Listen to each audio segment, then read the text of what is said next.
On the way to this silent riot, Sly shouldered the racial and sexual fantasies of a huge audience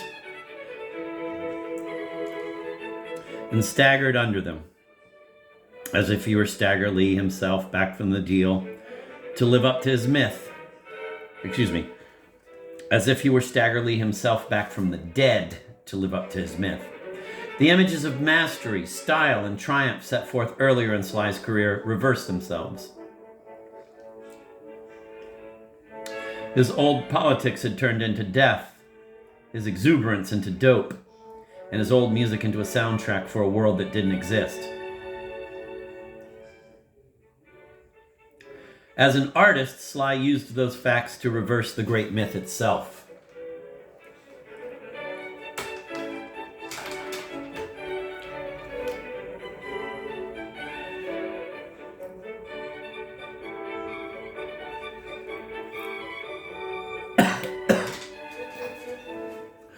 The role is all too real. It was forced on Chuck Berry, who never wanted it, and he paid for it in prison. Hendrix resisted, but in the public mind, the role enclosed him anyway. Riot is the secret contained in the whole blazing tradition. Something more than a definition of the risks involved in getting your hands on Stagger Lee's kind of freedom. More than an illustration of the neat duality of any cultural archetype. Riot claims the story. When new roles break down and there's nothing with which to replace them, old roles' ghosts come rushing in to fill up the vacuum. Whether or not he thought in these terms, Sly lived out one side of Stagger Lee's life until the other side caught up and took over.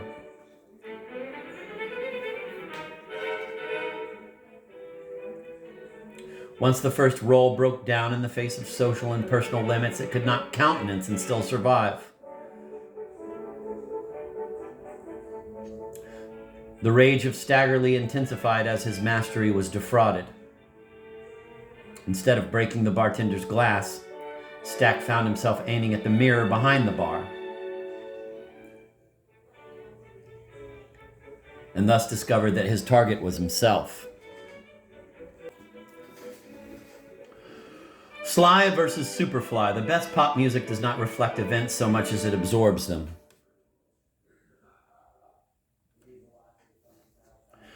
If the spirit of Sly's early music combined the promises of Martin Luther King's speeches in the fire of a big city riot, Riot represented the end of those events and the attempt to create a new music appropriate to new realities.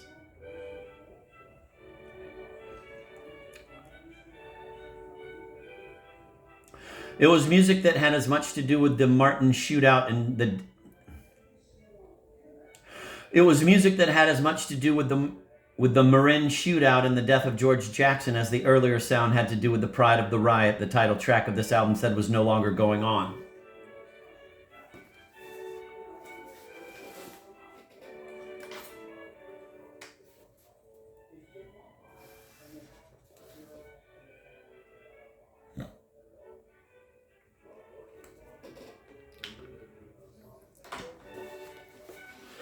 Frightened faces to the wall, Sly moans.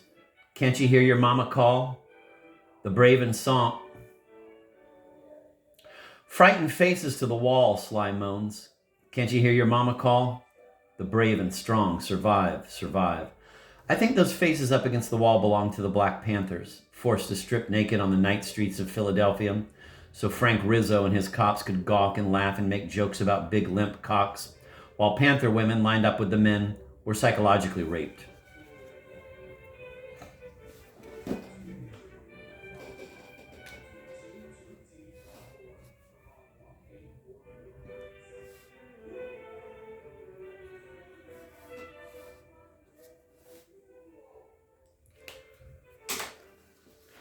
A picture was widely published. Many have forgotten it. Sly probably had not. This again is why Riot was hard to take. If its spirit is that of the death of George Jackson, it is not a celebration of Jackson, but music that traps what you feel when you are shoved back into the corners of loneliness where you really have to think about dead flesh and cannot play around with the satisfactions of myth.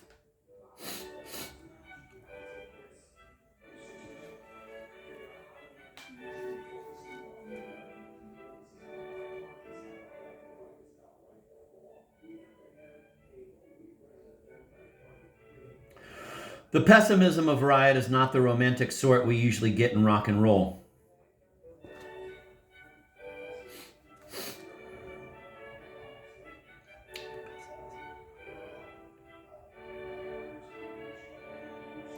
Optimistic almost by definition, pop culture is always pointing toward the next thing and sure it is worth going after. Rock and roll is linked to a youthful sense of time and a youthful disbelief in death.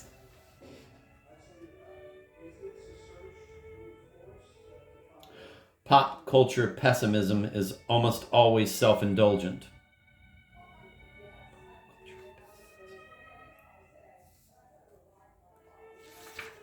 Not without the power to move an audience, but always leaving the audience and the artist a way out.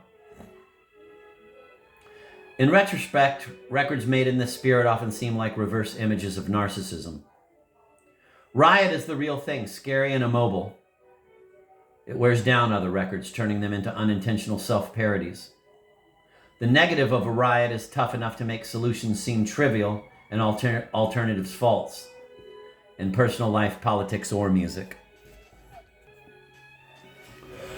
Rock and roll may matter because it is fun, unpredictable, anarchic, a neatly packaged and amazingly intense plurality of good times and good ideas, but none save the very youngest musicians and fans can still take their innocence for granted. Most have simply seen and done too much, as the Rolling Stones have been proving for 10 years. You have to work for innocence. You have to win it, or you end up with nothing more than a strained naivete. Because this is so, pop needs an anchor. A reality principle, especially when the old ideas, the joy of the Beatles, the simple toughness of the Stones, have run their course and the music has begun to repeat its messages without repeating their impact. Yeah, what a book.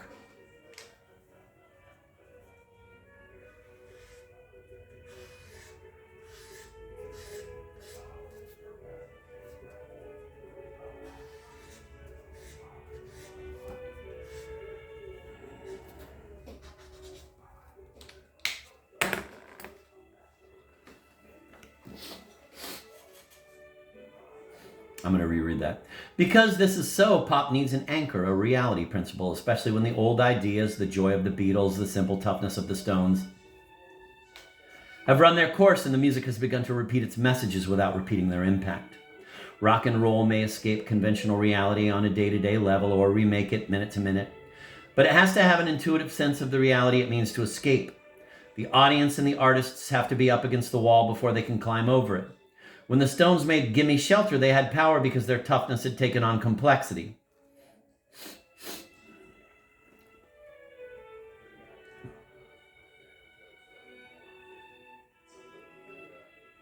They admitted they had doubts about finding even something as simple as shelter, and fought for it anyway. But because the band connected with its audience when they got that across, and because the music that did it was the best they ever made, the song brought more than shelter. It brought life, provided a metaphor that allowed the Stones to thrive when Altamont proved toughness was not the point, and gave them the freedom to go on to sing about other things. Soul Survivors, Suffocation, A Trip Down a Moonlight Mile. Unbelievable.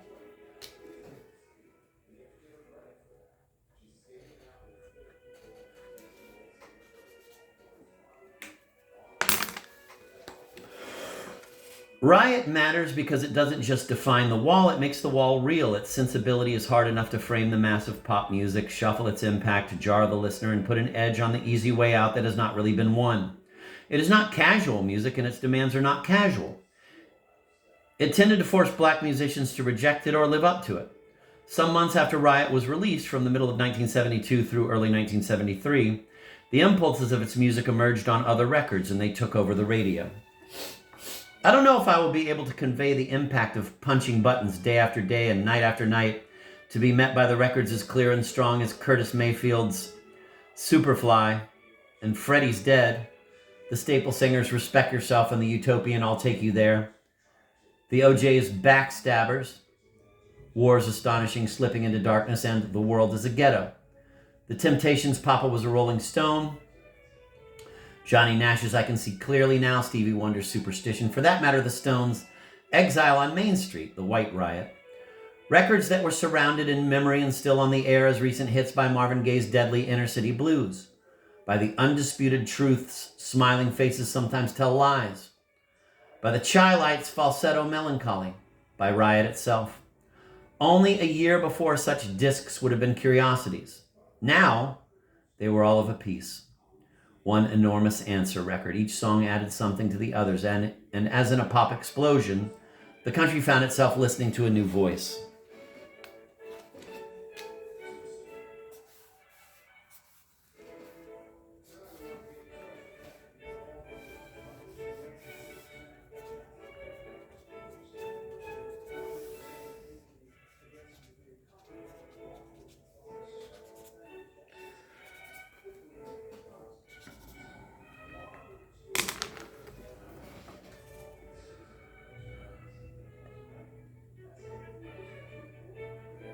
To me, the Temptations took the prize. Imagine or simply remember the chill of driving easily through the night, and then hearing, casually at first, then with interest, and then with compulsion, the three bass patterns repeated endlessly somewhere between the sound of the heart and a judge's gavel.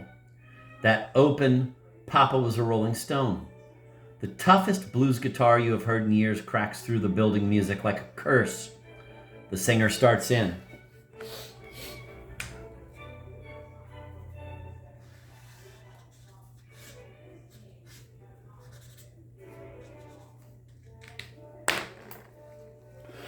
More than one person I knew pulled off the road and sat waiting, shivering as the song crept out of the box and filled up the night. 4 children have gathered around their mother to ask for the truth about their father, who has been buried that very day. They don't know him. He was just another street corner Staggerly. So they ask, was he one of those two-faced preachers, Mama? Quote, stealing in the name of the Lord, end of quote. A drunk, a hustler, a pimp, with another wife, more kids. They slam the questions into their mother. And all she can give them is one of the most withering epitaphs ever written, for them as well as for him. When he died, all he left us was alone. Some thought Backstabbers hit even harder. It moved with a new urgency, heading into its chorus with an unforgettable thump. It was like hearing the Drifters again, but the Drifters robbed of the pop optimism that let them find romance even in the hard luck of On Broadway. The O'Jays sounded scared when they climaxed the song with an image that was even stronger than the music. Quote, I wish somebody'd take some of these knives out of my back.